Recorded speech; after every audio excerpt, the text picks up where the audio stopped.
Thank you, Koto, and everybody. I'm so grateful you're here today. And I'm just reminded that today is our good friend, Roshi Allen Sanaki's cremation. And I just bow to him for his long years of dedication to the practice of socially engaged Buddhism, and a bow to his courage, a bow to how he lived his vows, and a bow for how much he loved the Dharma. And he died so recently, and so many of us have been touched by his life. And I just today want to express my gratitude to all we learned from Alan, and also for your presence here, because this series is a call to action. And I keep remembering that a bodhisattva is someone whose absolute and only purpose is to serve others in every possible way, and to do whatever they can to free others from the bondage, the incredible and terrible bondage of this experience of a separate self. And Alan embodied this in his life. So thank you, dear friend. This year-long series, Awareness in Action, is a call to action. It's a call to action that is being made by extraordinary teachers who have touched the lives of so many people, and who are deeply concerned about our shared future, and so many of whom speak truth to power and how they live their lives, and how they serve their communities and the wider world. And just as Gathering Dharma was, also this series is about how we can realize our basic humanity at this incredibly fraught time, and how we can learn together, how we can connect, how we can foster community and solidarity, how we can affirm our vows and engage directly with the truth of suffering. And also, it is about us and our teachers and each other to really encourage us, to inspire us, to engage courageously, to take action in relation to what is going on in our world today. And so this first session is a kind of foundation stone or a keystone. It's about view. And right view is the first factor in the Eightfold Path. What is it? So, in the Pali Canon, it says knowledge with regards to suffering and the origin of suffering, the ending of suffering, and the path out of suffering. And it means seeing our experience in this process that we're in through the lens of the Four Noble Truths. And of course, in Buddhism, there are lots of wonderful frameworks that support this realization of right view. And this, the wind just blew open something. And that is recognizing the truth of impermanence, the truth of selflessness, of interconnectedness, of signlessness, of aimlessness, and so forth. I mean, all these views are kind of a finger pointing at the moon, but they give us a kind of ground to stand on in this ground of radical uncertainty that we're in the midst of now. And ultimately, there's the view that is free of frameworks. And that's the capacity to experience this moment as it is in an unfiltered, unmediated way. And our capacity to respond to this moment as it is. So as we explore view today, this is, again, a kind of keystone in the arch that we're building, or the first kind of stone in the foundation that we're building in the series. And we're beginning with the kind suggestion that we might work with the Four Noble Truths as both a tool of analysis and also a way of action as we enter the fray of today's world. So I'm going to ask first if Kozan and Wendy would respond as we touch in a little bit as a community. I see that there are about 500 of us online. That's a lot of us today. And there's over 1,000 of us registered. It really makes me happy. And also that the resource page will have, all the teachings up one after another after every session. But what I want us to do just for a few minutes, if you would put where you are right now, not just in your living room or office, but the bioregion, the country, the state, and also just one word. What's alive in you right now? And Kozan and Wendy, if you could just call out a few of those, and we'll just take a few moments because we have a lot to cover today. Sure. Thank you, Roshi. And hello, everyone, particularly those I don't know yet. My name's Kozan. Wonderful to see so many faces I do know. And you can read along with us in the chat as everyone kind of shares where they are from around the country and around the world. And we'll pick a few out. Elizabeth Thomas is in Memphis, Tennessee. Deborah's joining us from Tucson, not so far from here in Santa Fe. Lisa in Salem, Oregon. Karen in Savannah, Georgia. A lot of people in California. Amelia in London.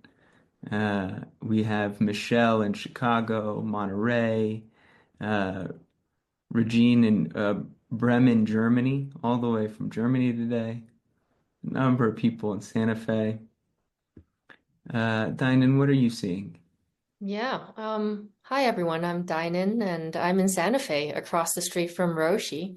And I see wonderful words, resilience, Susie in California, hope, joy. Deborah says joy. And Ruth here in Santa Fe with gratitude. So many of us, so wonderful. Let's see. Disbelief and trust, Dita in the UK. Let's see.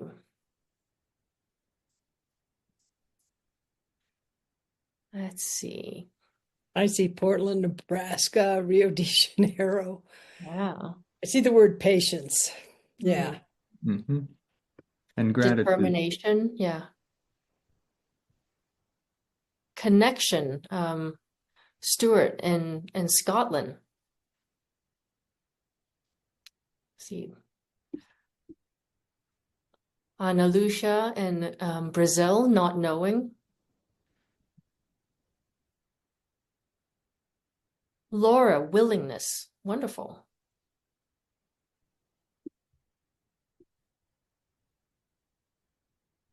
Donna says respect for all life forms. Thank you, Donna.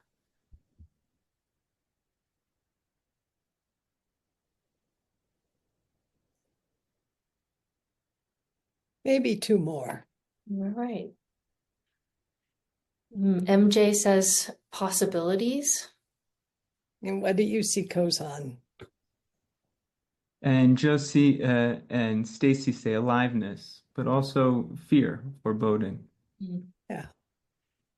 What's alive in you, Dinan, right now?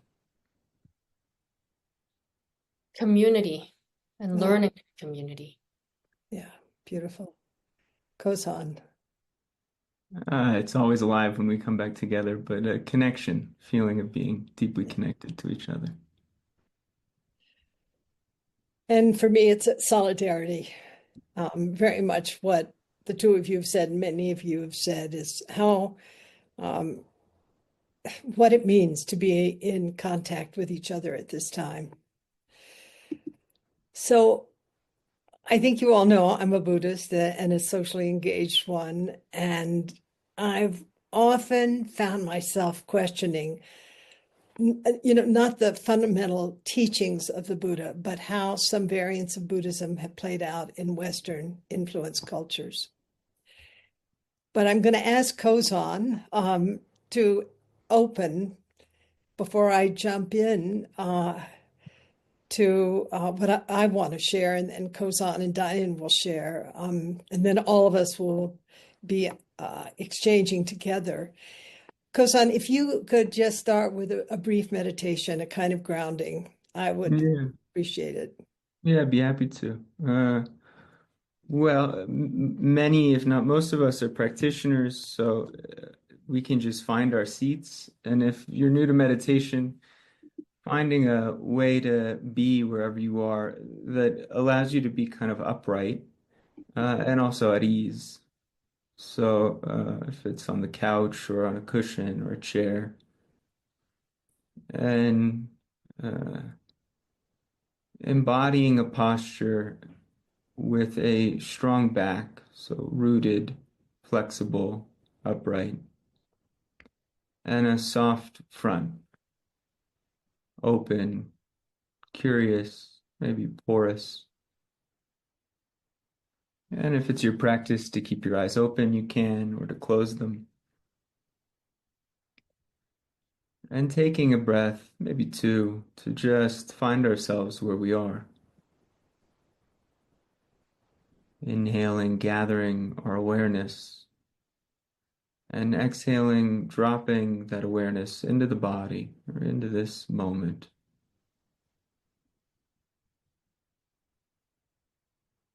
And as we begin a period of sitting together, recalling our intention, our vow. Why are you here? Why do you show up and practice? And allowing the question to invoke the kind of heart of our practice. Maybe words arise or maybe a feeling.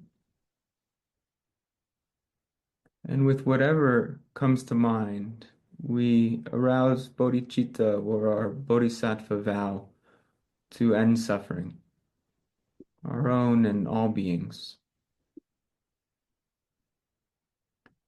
We can make this a felt sense by bringing to mind someone or some community that's suffering.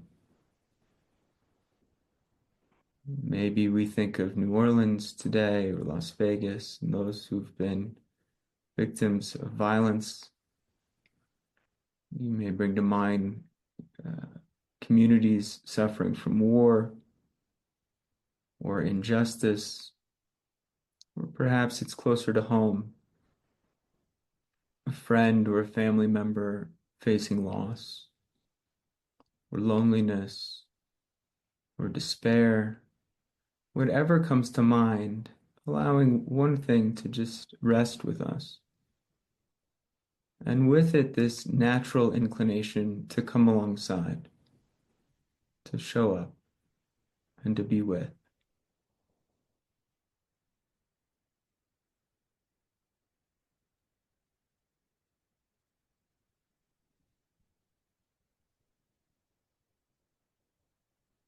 Allowing this felt sense to be our vow, and we can place it beneath us, the intention that perfumes our practice. And then really just bringing our awareness to the breath and the body, allowing the breath to be an anchor of our attention without pushing anything away or pulling anything towards us. Resting our awareness on the breath and the body, and allowing all things to be as they are.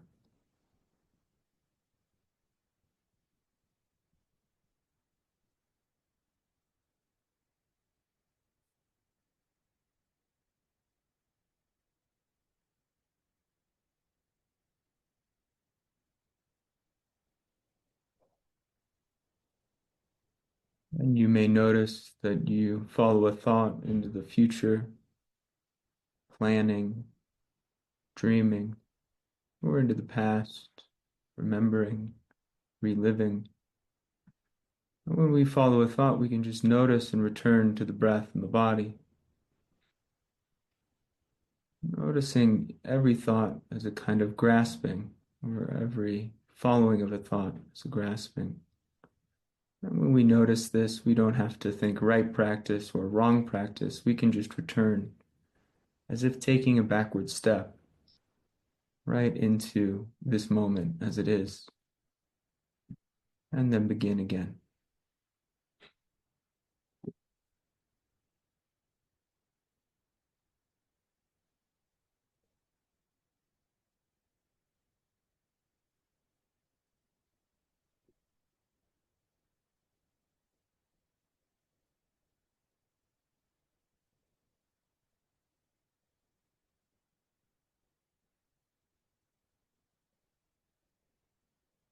And if you notice your mind wandering, you may choose to really allow the breath to be an anchor by counting each breath at the end of the exhale. Inhaling and exhaling 1, and then 2. The breath, like the tide of awareness, is always with us. And we don't have to make anything of it. We can sit with things as they are without needing to solve our life or fix our life. Just noticing this tendency to wander off and returning right here to the breath and the body, and this practice that we do with all beings.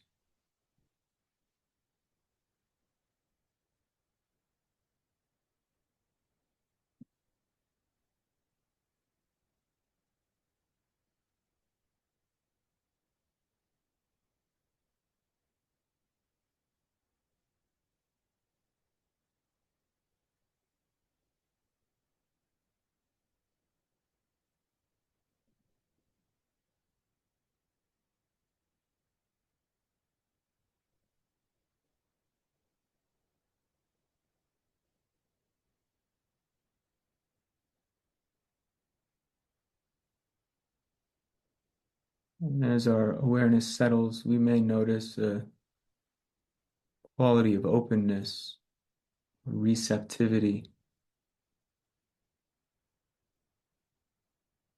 maybe even insights arise as to the nature of things, always changing without an abiding, static self, deeply interconnected.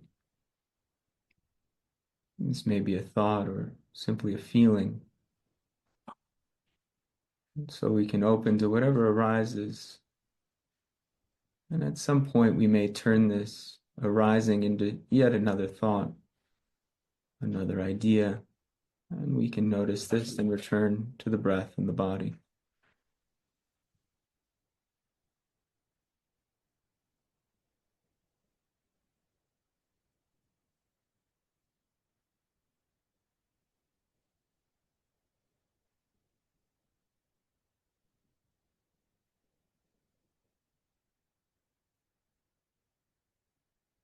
Dogen tells us, when you find your place where you are, practice occurs,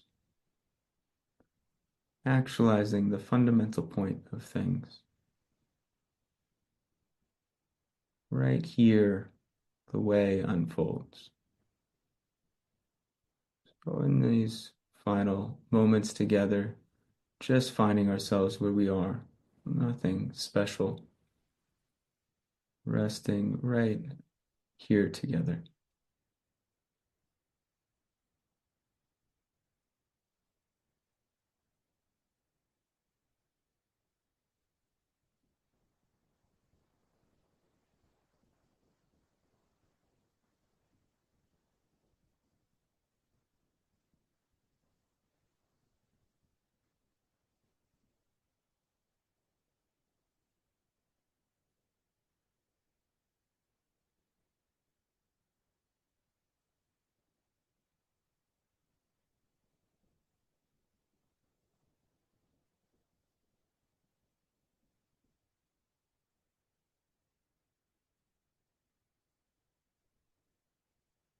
And we can dedicate whatever compassion and equanimity arises in this practice to the benefit of those we brought to mind as we began, and to all beings. Thank you, everyone. Thank you so much, Kozan. You know, as we drop into practice, whether we're Buddhist or individuals who are of another tradition or no tradition, it is to understand that from certain points of view, the value of practice is to allow us to perceive things really clearly, as I said, in an unfiltered, unmediated way. And yet, you know, we are faced, interestingly enough, with a kind of twist in how Buddhism in practice is being how it's being experienced today by many people who are part of the sort of global culture influenced by the West. And, you know, some time ago, I was reading the words of the Slovenian philosopher Slavoj Žižek, who's a very controversial and tough-minded individual. But I like to get into the sort of edge of the critique of Buddhism. And I think it's important as we begin this series that we do this, because what he points to is not inconsequential. So forgive me if this is a little challenging for us to explore, but let's just do it. So Zizek has written, he says, you know, although Buddhism presents itself as the remedy for the stressful tension of capitalist dynamics, allowing us to uncouple and retain inner peace. And then he writes, it actually functions as capitalism's perfect ideological supplement. The Western Buddhist meditative path is arguably the most efficient way for us to fully participate in capitalist dynamics while retaining the appearance of mental sanity. So, oh boy. But you know, this is an issue that has come up for many of us as socially engaged Buddhists. And you know, there are many Dharma doors. So it's not to say that the Dharma door of quietism is not a valuable Dharma door. But I think what Zizek is doing is challenging us as practitioners, as students of the Dharma, to ask ourselves if how we practice, how we relate to the teachings of the Buddha, how our approach to Buddhism might indeed support us in bypassing the terrible injustices of our time. You know, we cannot, most of us, ignore the images of war and genocide that are all over our media. The devastation of our environment, the violation of the rights of women, of children, of our elders, of indigenous people. And also, I think we've got to surface the often covert and at the same time rampant racism and sexism in our culture, and the normalization of so much that has to do with character, integrity, that is in the basement, so to speak. And at the same time, we're focusing, many, you know, Western Buddhists or Western influenced Buddhists are focusing on personal development, our own personal well-being. So Kozan, thank you for, in the beginning of our practice, pointing us toward the importance of our motivation. That is where our values are resting, often at the preconscious level, and our intentions to really be of benefit to others. And I think we have to also recall the fire sermon of the Buddha, where the Buddha said, bhikkhus, all is burning with the fire of greed, the fire of aversion, and the fire of delusion. And this takes us back to the causes of suffering that I was pointing to as we open the session. Because we, really are seeing whether it's, a truck in front of Trump Tower burning, or the burning in New Orleans, or the burning in Ukraine and Gaza, but also the burning of our own earth, burning in all quarters. And I think one of the things that we're hoping to do in this series that's really important for us to face is the often unacknowledged, damaging social structures that we're actually living in. And I'm talking about the worldviews, the values, the ambitions, the perspectives, the frameworks that are implicit, often normalized within the political, economic, and ethical structures that undergird our very lives. And honestly, I feel that if we don't question the extractive systems and views in our society, and if we don't come to terms with our responsibility for being part of these values and structures, and I mean structures that lead both to direct and structural violence, structures that cause incredible suffering for so many beings, then there's something that is off about our so-called Buddhism. And with this impulse to achieve a kind of personal well-being, indeed at the expense of so many species, so many beings on our earth and our earth itself. Another thing I think that we want to explore in this series is the fact that democratic structures around the world are fragile at best. And, we're seeing so clearly how corporate interests have become more and more powerful and more outrageously visible and more engaged as dominators of our political, social, and economic culture, and even of our religions. And we have to ask ourselves again and again, who is actually telling us about what's going on in our world, in our politics, in our economic systems, in relation to wars and genocides in various parts of our planet, the environment, really all facets of our lives. And of course, mostly we know it's corporate media.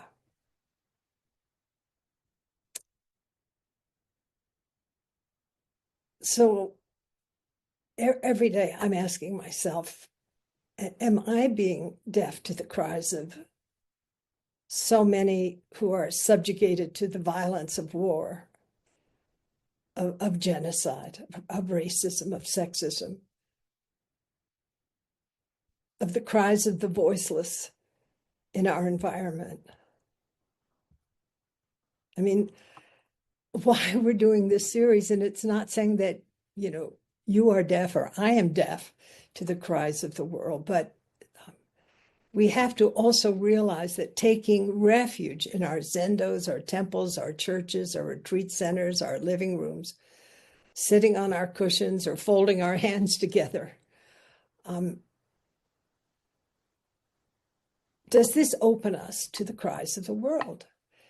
Does it move us to serve, to act, to meet the truth of suffering of others, not just our own? Does it call us to see that our practice is not just a private endeavor for our own personal well-being, and that we're a deep part of the social and political realities of our time, just as the Buddha was. You know, I might be very sensitive to these issues that I'm sharing now because over the past few years, we have received a lot of pushback from many quarters about being socially and environmentally engaged. And I keep saying, wait a minute, the Buddha's era in many ways mirrored our own, was filled with suffering, not just personal suffering, economic, political, religious suffering. And the Buddha engaged that suffering, even flattening out the caste system. So I think, you know, these questions that I'm asking us right now are the kinds of questions that brought many of us to the series that we're engaging in. And I deeply thank you for joining. And though Hannah Arendt, I don't think was a Buddhist, I so appreciate so much of what she's written. She says, you know, we humanize what's going on in the world and in ourselves by speaking of it.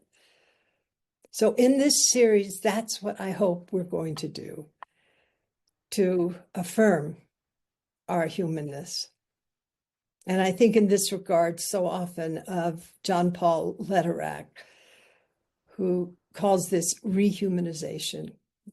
So, you know, in this speaking out, hopefully that we're not only rehumanizing ourselves and each other, but we're rehumanizing those whom we have great differences with.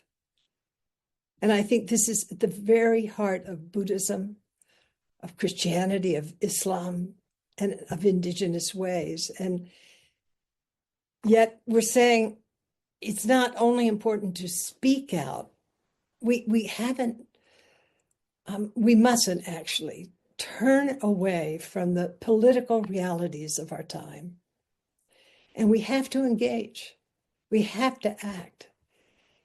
And I look at this series fundamentally as a call to action.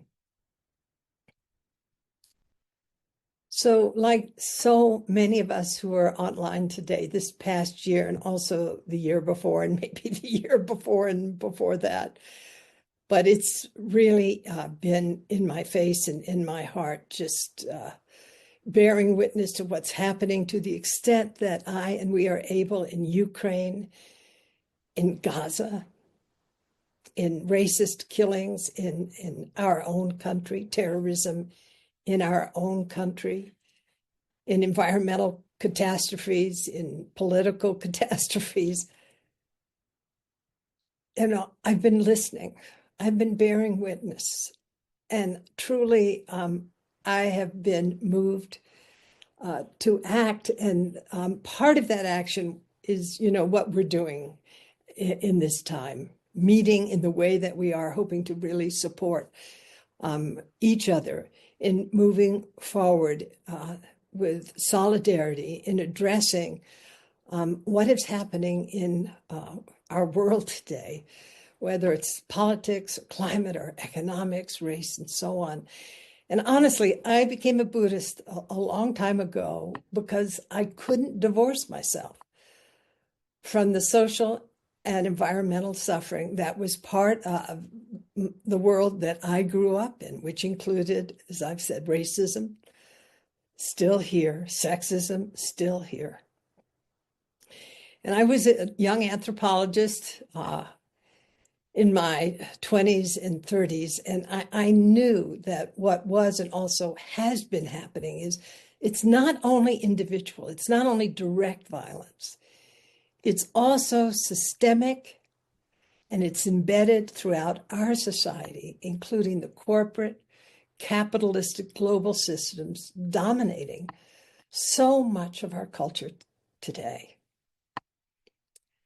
And when I first encountered Buddhism in the mid-60s, it just felt like such an absolutely practical framework for analyzing and understanding the roots of violence, including what the Norwegian sociologist Johan Galtung he termed structural violence. And now what he meant by structural violence, is, I think, important for us to consider today. And I want to just say a few words about structural violence and things that feed into structural violence. Before I talk about, in our tradition, what can be utilized as a way to address violence. And structural violence is about social structures. It's about institutions and policies that harm through basically preventing others from accessing basic needs or rights, or for being socially excluded, or through social policies within our economic, political, religious, and economic systems. And it's often embedded in social structures in a way that are super normalized. And thus it's really difficult to recognize. And this would include things like, and I know I was born and raised in a racist community, racism and colorism, ableism, ageism, classism, income inequality, heteronormativity, fat phobia, anti-Semitism, Islamophobia. There's many domains where structural violence shows up. And structural violence is fed into by other forms of violence, including individual or direct violence. It can be physical or emotional, like bullying or physical aggression, but also social exclusion and marginalization. And community violence, when a community or a group of people is exposed to or engages in acts of interpersonal violence, such as sexual or racial assaults. I was brought up in a restricted community, as many of you know, because you've heard me talk before, that where Jews were not allowed to live. And of course, Black people lived across the tracks. Issues related to segregation or exclusionary zoning or restricted neighborhoods. And then there's institutional violence, where institutions, and it's usually quite covert, have value traits that are inherently violent and promote moral abandonment. And then systemic violence, which relate to the inequalities or disadvantages to marginalized populations through policies and social customs. So we can ask, with this kind of whole territory of violence, of objectification, depersonalization, of othering, everything from individual to structural violence, how Buddhism and this notion of right view, as articulated by the Buddha in the first turning of the wheel, how this framework can address these various forms of violence, and how can we actualize this understanding in our lived experience. And going back to a right view, this is really, as we say, the foundation. Violence is a manifestation of not seeing reality clearly and falling into the grip of greed, of hatred, and of delusion. And in order to see reality clearly, this is why practice is so important. But practice is undergirded with motivation and intention. That this is not just about a self-improvement program, but this is about how can we end suffering in the world, not just in our own lives. And Buddhism has an interesting history of recognizing systemic injustices, of recognizing inequalities and oppressive structures that perpetuate violence. And I just think about, gratefully, the Buddha flattening out the caste system, or what Emperor Ashoka did in terms of their edicts. And one of the important things about Buddhist practice is that it addresses violence not only on the individual level, but the importance of collective action, of solidarity. And I just think in this regard of Ambedkar and the incredible work that he did in crafting the Constitution of India, but also of magnetizing hundreds of so-called untouchables into Buddhism by taking that step as a Dalit, taking that step himself, and understanding the power of the Buddhist framework and of practice in actualizing what it is to live by vow, what it is to work with this issue of fundamental self-centeredness that is the cause of so much suffering. So as I said, identifying these causes of violence, including greed, hatred, and delusion, that what Kozan did at the beginning, which is, cultivating pro-social mental states through mind training, but also by promoting social and environmental justice, to understand the lack of justice causes suffering in a very fundamental way. And I also think about the Buddha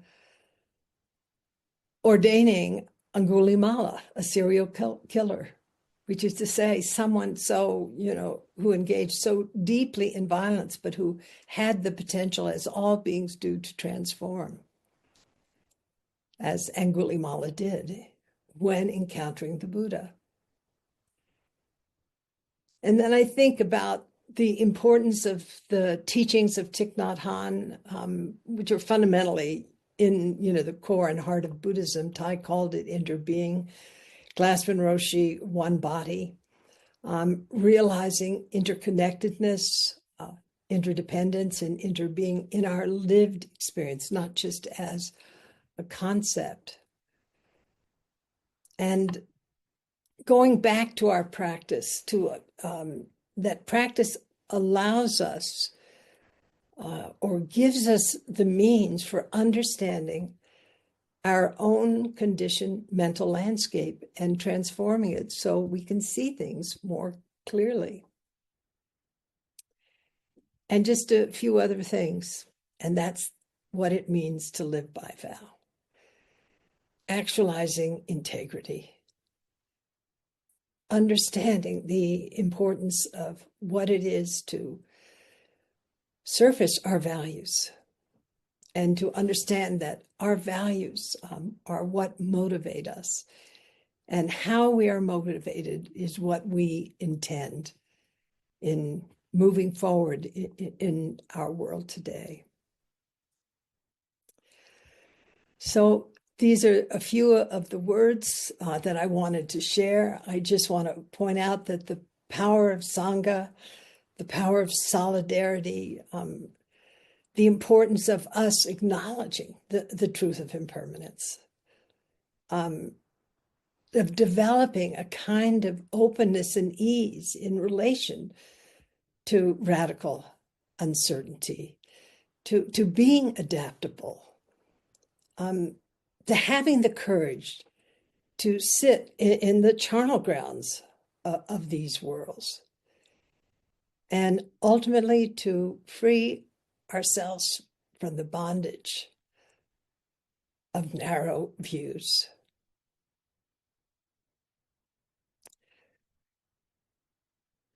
This is why we've come together in this time and over these next months for every month for the coming year. And I often think of this koan. We refer to it so often about the Zen teacher Yunmen, who advised a monk who asked, what's the teaching that Shakyamuni Buddha preached throughout his life? And Yunmen replied, an appropriate response. So I hope as we explore over these months, we can find the kind of alignment in our own lives with what will really serve to mitigate some of the total craziness that we're experiencing at this time. And also to mitigate our own fears or futility or sense of oppressiveness, and come together really in solidarity in this call to action, not only with and through each other, but how we are actualizing what we're learning in our lives right now in mitigating suffering in the wider world. So I want to invite Kozan to reflect, and then Dainan, and then we'll turn our time over to opening the temple doors even wider. Thank you, Roshi. Appreciate beginning in this way our year together and remembering the deep vow to show up to each other and the uniqueness of the world we inherit right now. I have a bunch of jumbled thoughts, so I'll just say a couple things, and I kind of really look forward to hearing from all of us gathered here. Some have already offered questions in the comments that I'm, churning on. But the couple of things on my mind, one's kind of maybe more superficial, and the other's more about view.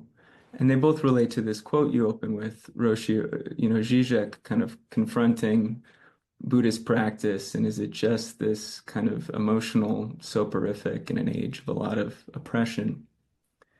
And he said this a while back, I think it was 2012 when he gave that talk. And mindfulness, or a kind of very popularized version of meditation, was on the rise, and this notion that it was just a way to kind of check out and be cool with everything was a little pervasive. And so I don't want to take his, I don't know that he was quite talking about the practice we're talking about when we gather. But it was true. There was this era of, just feeling all right with everything as we participate. He was talking particularly about kind of white collar workers participating in a business world that was furthering various aspects of oppression. And I think a decade later, and we're in a almost totally different world, and one way the world's changed is that our views just continue to narrow. It's like the size of an iPhone at this point. And it's been narrowed by a whole structure of modernity that is mining our awareness, mining our attention. There's a reason we call this attention in action. And so while there's this kind of shadow side, perhaps, of this practice as it's popularized, there's also this very potent side right now, which is the capacity to be aware of what we're attending to and to strengthen that muscle and that commitment, because it's against the stream of a modernity that wants to usurp our attention and fracture it in various kind of micro ecosystems of belief and certainty, right? That's kind of what we're up against. And I don't think this is a kind of just philosophical or like opining thing. I think this is one of the core invitations of this era. We know teenage girls are suffering like never before because they're on social media, and our levels of depression have doubled, tripled. And we know adult men are taking their lives at a rate we've never seen before. And we know in both cases there's correlation to how we engage with technology and modernity and how we learn to harness our attention. So it seems like a worthwhile thing for us really to pay attention to and figure out. It's this moment we're in. And then the other, about view, uh, Roshi, you've brought up kind of the Four Noble Truths and the remembrance of suffering and our attachment and our commitment to walk the path that frees us from these attachments.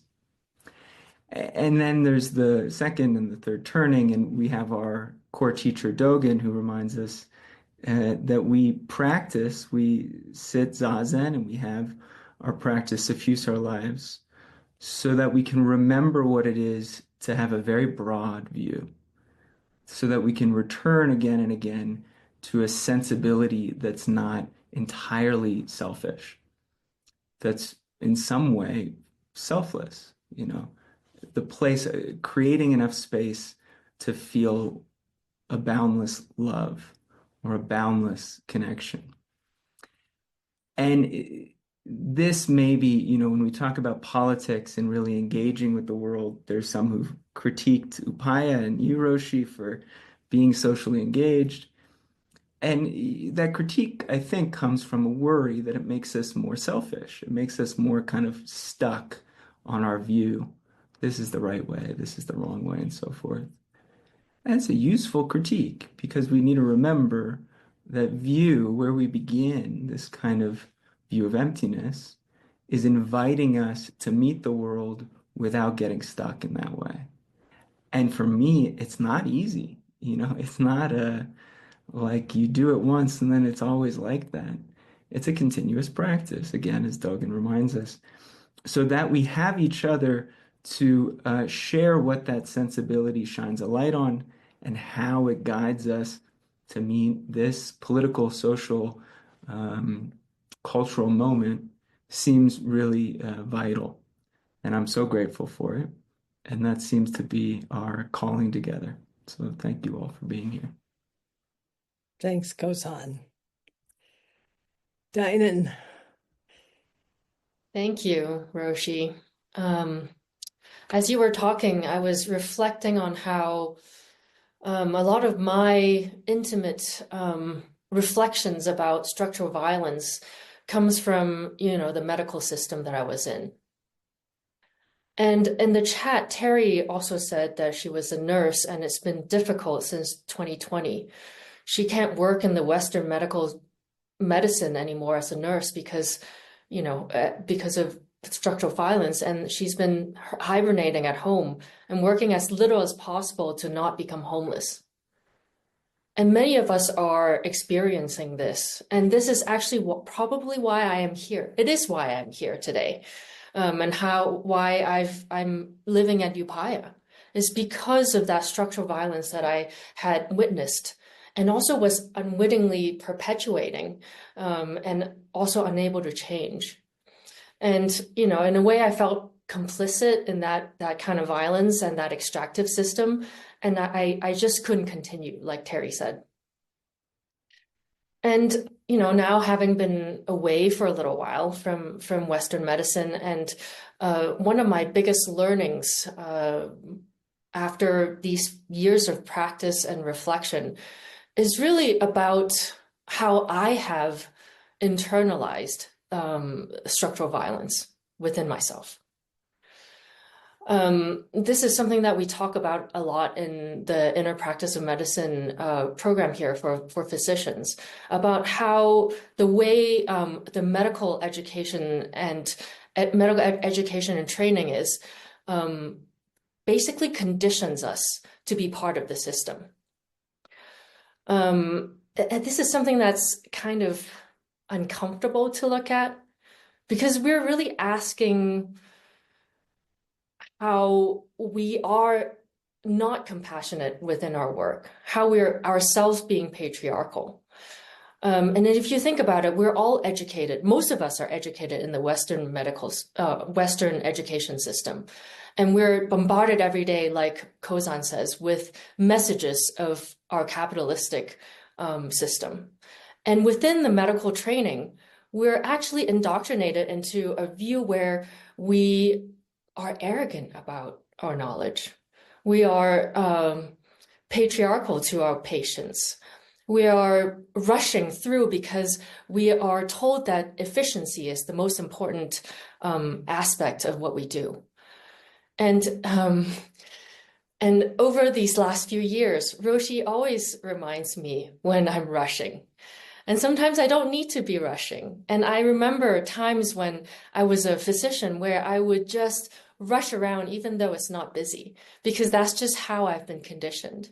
And Roshi always reminds me, walk slower, talk slower. What's going on within yourself?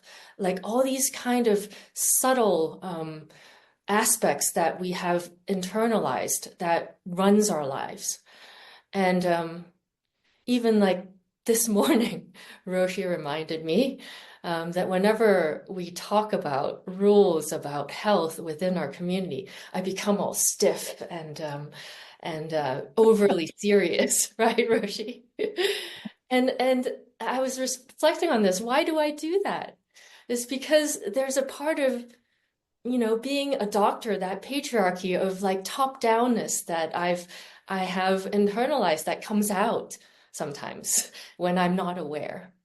So how do we continue to reflect and excavate within ourselves the conditionings that we've internalized so that we can go out and change these systems? We can't really change them if we haven't looked at this. So that's what I've been reflecting on. So thank you, Roshi. Thank you for putting up with me. I know. I Thank you, try to Roshi. do it in a non-scolding manner because honestly, one of the things that is really difficult about what we're all engaged in right now, or most of us are engaged in, is behaviors related to moral outrage and a kind of scoldingness. So how do we help others correct course? Well, one of the ways is through modeling, through being, walking our talk, which means to actualize, to look deeply, just in the way that Kozan was speaking to have this unfiltered, transparent relationship with our own conditioning, as you've just shared, Dinan. And also, again, this is the value of community feedback. So thank you for, I hope I didn't scold you this morning. I think I did it in a nice, open, calm way. And that is one of the things that we have to really work on, because when we operate out of moral outrage, we're coming right out of, the experience of patriarchy, this kind of top-downness of knowingness. And we're not in that sort of fundamental openness.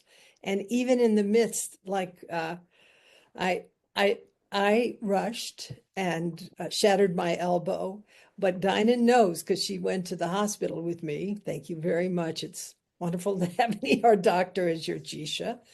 But when I was, in the hospital bed, I decided not to be afraid. And I just was very much at ease, even with my arm in a very unusual condition, just kind of openness in the middle of a mess. And how do we enter the charnel grounds? Not bypassing, but awake and engaged in a way that there's ease, because things will change. We're learning from this. We can turn curiosity toward any moment. And we don't want to operate, if we can help it, out of that patriarchal frame of reference. So, we've been digging around in this, and the what I'd like us to do, because there are great comments that are coming up, I would just ask you to raise your digital hand, and Dinah and Kozan, if you would also look at in the chat, there are really important pieces of feedback, which, by the way, one of them is how, and I said it in my talk, how our media is actually, and you mentioned it, Kozan, is, predatory in a way, grooming many to disconnect, to futility, and to a sense of a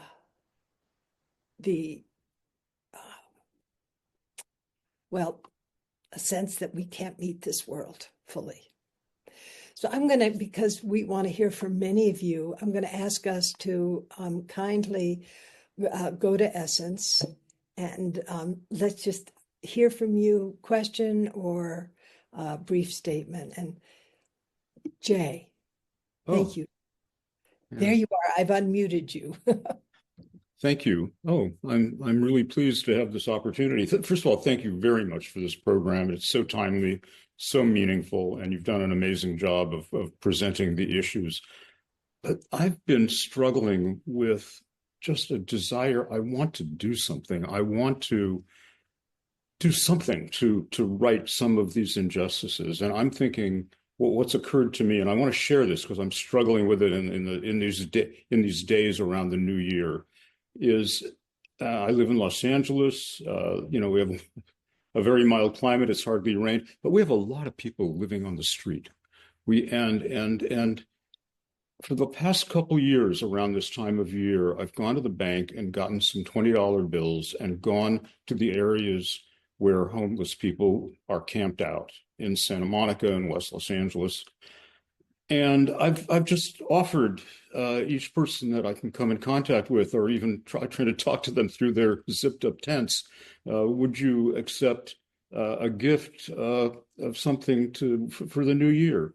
And it's $20. It's not that much, but it's not that little either. It's not a buck. And you could actually get a meal or something. And I know it's not going to change the world, but it feels really good to do something personal. And the level, I can't tell you, the level of gratitude that people have expressed to me, it's brought me so much joy, and at the same time, so much sadness, because it's not changing the system. They're still there.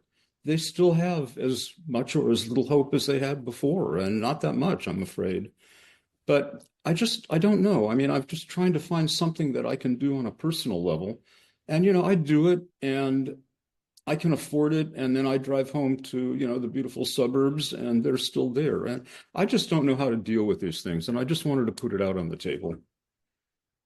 So I really thank you, because this is, I think, an important example of the kind of values dissonance that many of us experience. But I want to also say thank you for directness. Going to a homeless camp where unsheltered people are gathered, making an offering is influences not only you, but them, because they realize there's a connect. You're not just throwing a bunch of $20 bills on the sidewalk and walking away. It's person by person. It's dignifying. It's respectful.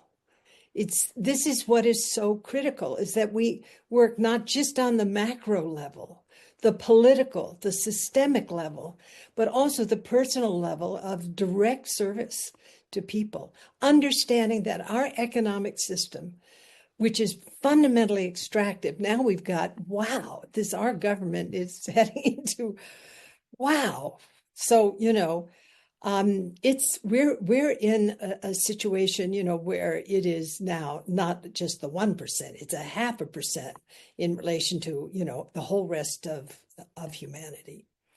So, system change has to happen at the economic level, and that happens by voting, doing political work, get hold of your Congress people, get on your school board, whatever, and move for systems change. But system change is also deeply primed by direct action, the kind of thing that you're doing.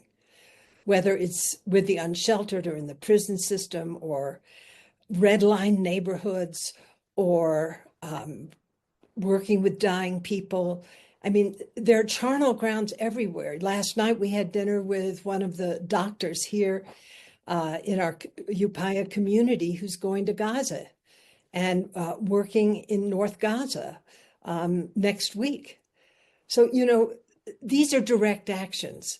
It's not going to influence Israel, for example, what's happening, you know, what he's doing, but it influences us. We who observe, you know, sat around the table and listened to Clay. You know, we were like, thank you for doing this. Or our Nomads Clinic, thank you, Dinan, for doing this. Or you, Jay, thank you for doing this. Direct action is transformative. We also have to, in any way that we can, work on a systems level. Voting is part of it. Speaking truth to power is part of it. Working politically, getting out into your neighborhood. You know, I did a neighborhood thing a few mornings ago. You know, it's building solidarity in the community so we can act together from the base of solidarity. So I just thank you for bringing this up. Thank you. Thank you. And you, Deborah.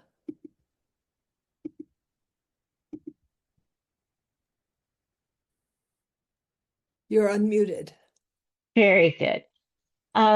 Thank you. And going back to the macro level, a question I'm asking myself as I prepare for organized collective action is how do we structure our organizing in ways that do not perpetuate the transactional nature of hierarchy and abusive power and capital. I've seen some models firsthand that have helped a lot, but I think it's important to me to examine this a bit more and be really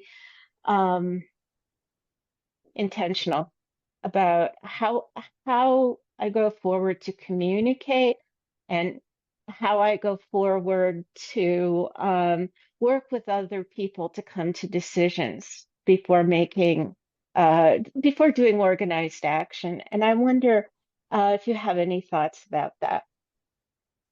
So I actually do, but I'd love to, since this is your work, you've done it before, you're doing it now, and you will do it in the future. What are you doing?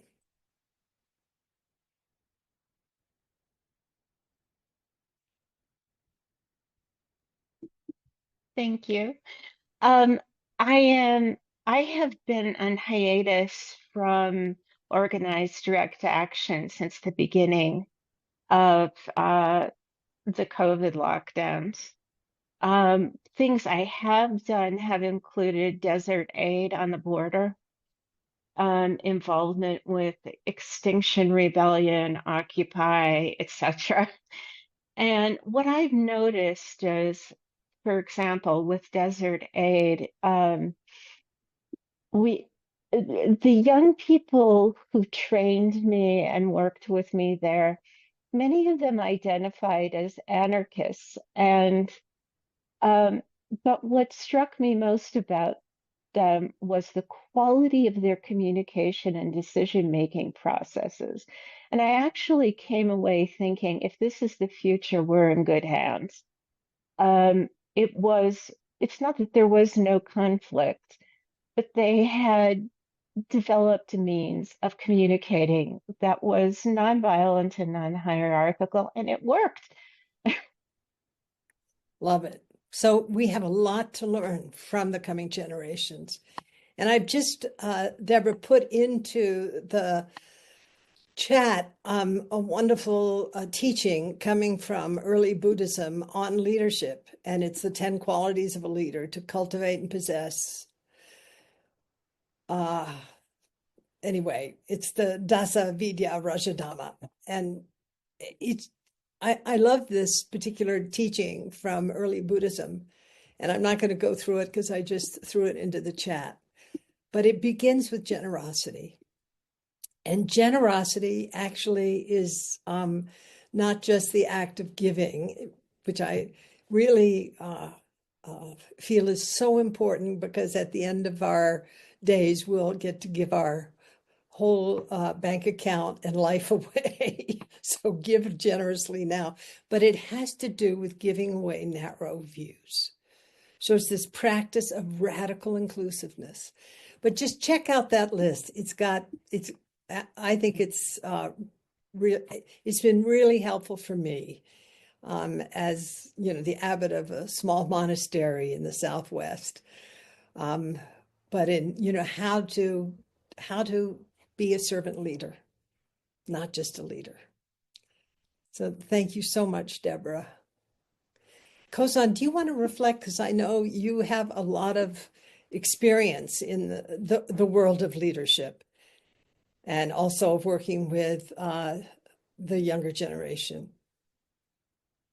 I really loved what Deborah shared, which is that there's new ways of kind of leaderless movement building that are being developed by those who are at the forefront of certain groups, those at the border, those who are members of Occupy, and others that are inspiring. And it doesn't feel to me like we understand what the culture of this next generation of political transformation is going to be. It seems to be emergent. So thank you for sharing that, Deborah. And you have nothing other to add except that it's an important place for us to be doing work. Thank you, Kozan. Christine, nice to see you.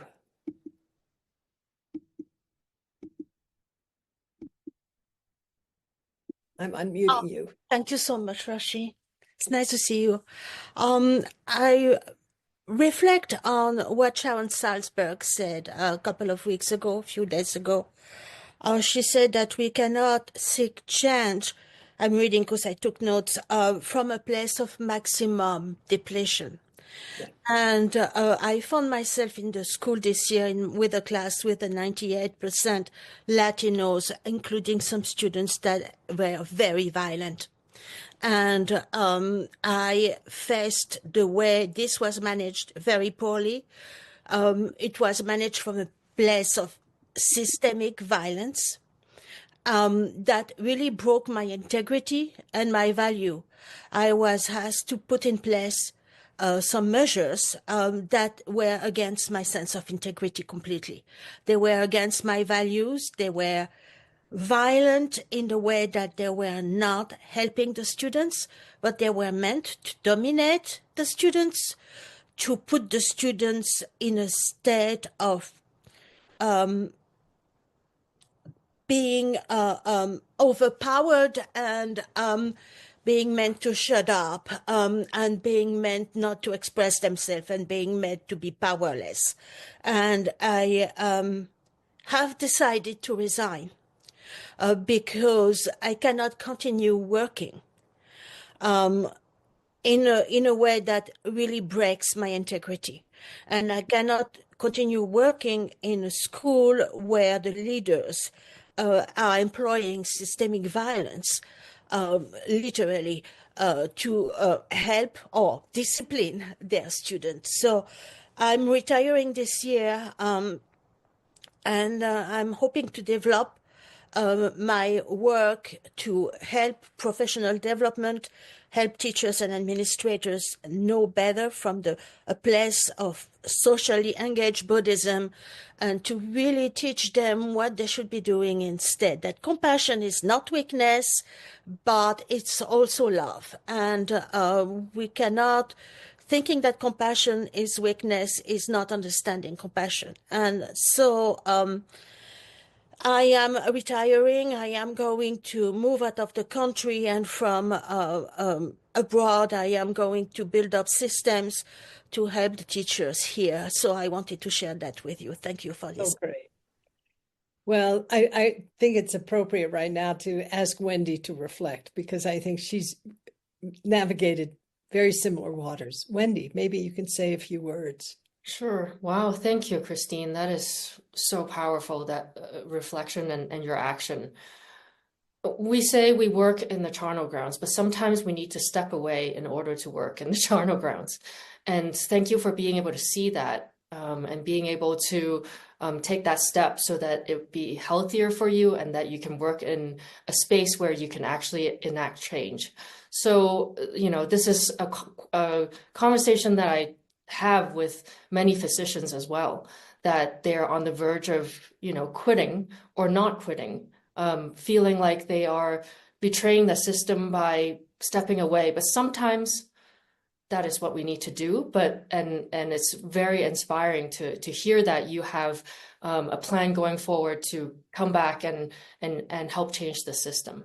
Thank you so much. Exactly. As I was aggressed by a student and severely aggressed because I was thrown a ball at me at very high velocity. And a friend told me, you cannot do any good if you are dead. And that's what really prompted this decision. Thank you. Thank you for your courage, truly. Also you, Wendy. It was a huge decision for you to step out of medicine, but you've done something very similar to Christine, which is, providing important teachings, resources, content for those in medicine. Kuya, so nice to see you. Can you hear me? Hello, can you hear me? Yeah, maybe get close or pull your computer closer just so that the sound is good. Yeah, wonderful. Great. Is that better? That's Yeah, better? yeah. Thank you, Kuya. So since 1973, I've been an adult basic education instructor in, Canadian Western communities, Africa, in remote Aboriginal communities. And I've had all those years the sensibility of service. But just in the last, I've been in practice since 1986.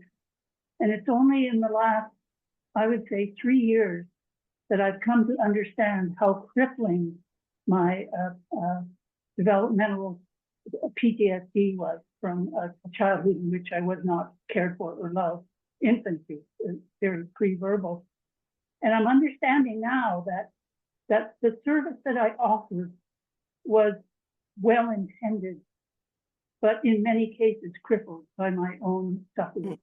And you mentioned a couple of times about not being involved with our own suffering, but looking out towards the suffering of the world. And so I'm wondering if you would comment or say something about how that work, that personal work, interpenetrates with the service.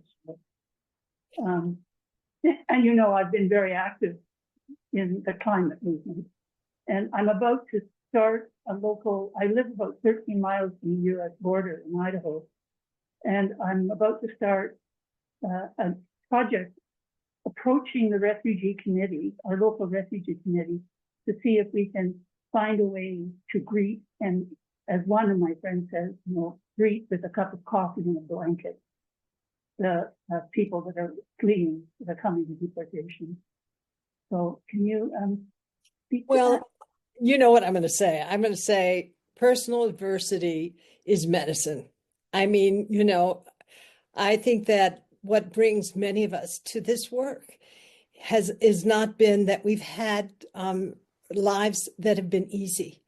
And I often mentioned Mandela, I mentioned Malala and others, that the charnel grounds of our early years become the place where we actually, no mud, no lotus, we start blooming.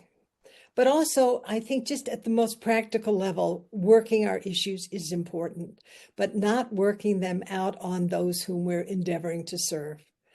And that is really a big trick, because so much of our unmet needs can be expressed in terms of acts that appear valorous and service-oriented, whether it's the climate movement or political movement and so on, that's really coming out of a motivation and unmet needs that haven't been processed, that are not visible to us. And so, doing the personal work is essential. because otherwise we'd just burn out. And also we can harm others. So, I think you've done a lot of personal work. And, there are lots of great elders, here today, and young people and others. It's an opportunity for us to understand that turning toward the truth of our own suffering is not non-valorous. It is invaluable, but it's also to recognize the value of practice and seeing how often we are in the grip of our narratives, and that's where our identity is resting, not in the identity of interbeing. So continue. Thanks, Kuya. And thank you, Dining and Kozan, for this office. Brianna. Thank you. Much like Jay and Christine, like as I look back at this year and my creative life and my life of practice, I frequently feel the heartache of not being able to save people that are suffering in a more physical or literal way. And sometimes it's really frustrating, and I find myself asking, well, what can I do? I can't directly control these things. I can vote, I can do these other things, but I somehow found a little peace with knowing that I can take greater stewardship over the part self, the raw self that feels those things. And as I've engaged that, I've been able to channel it into my creativity and such. But it's really hard to hold all that and not want to shut down, but not be lacking balance where I'm holding the other, the good and the beautiful. And I have learned, I've had to lean into Sangha. I've had to lean back into my practice to hold that and be able to put it where my work is, which is largely with creativity.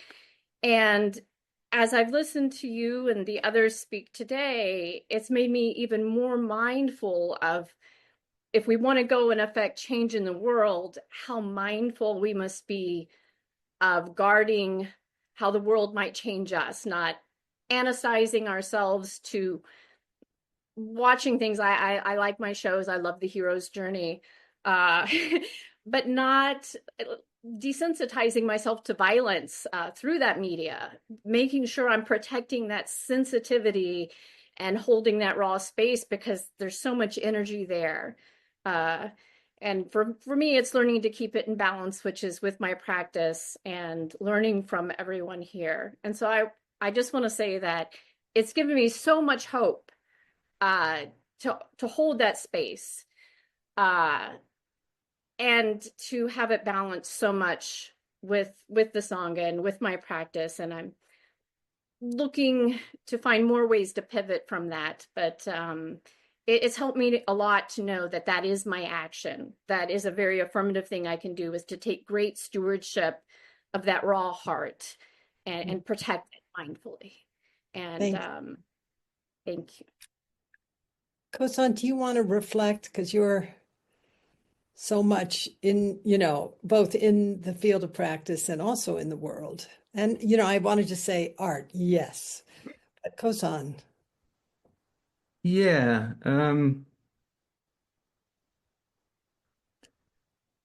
I'm struck by this awareness of how our media changes us and how our culture changes us. And what you shared brought me back to something Jay said in the experience of giving out $20 bills to those who are homeless in LA, and then going home to a nice community and a nice house and feeling the gap. And the way in which we can start to kind of feel like echoes of emotion or connection when we watch a lot of media or get into kind of big cultural stories. And then we do something like go into our community and help others in a way we generally don't, or be with others in a way we generally don't. And the feeling of despair or of distance or of,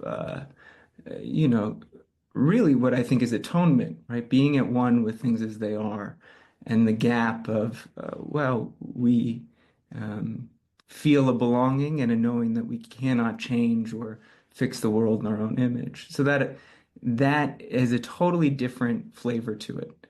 And it doesn't actually make us weaker. It makes us more capable, more robust of showing up to one another in our own lives. And it may include some things that are difficult to be with. So there's this difference. And I think one of the things we're showing up to right now, at least in the United States, I know many of us are gathering from around the world, is that we're a country and a culture in unrecognized or unacknowledged despair. And so that gap, that hurt isn't being felt, and we don't really have great language or practices for it. So the more we can turn towards in ways that bring us into relation with each other and into this felt sense without it overwhelming us, as we've discussed, depletion doesn't help anyone. I think the more we address what's most important right now. So thank you for bringing that up and making this distinction for us, I think. Oh, Kozan, thank you. That's very, very rich.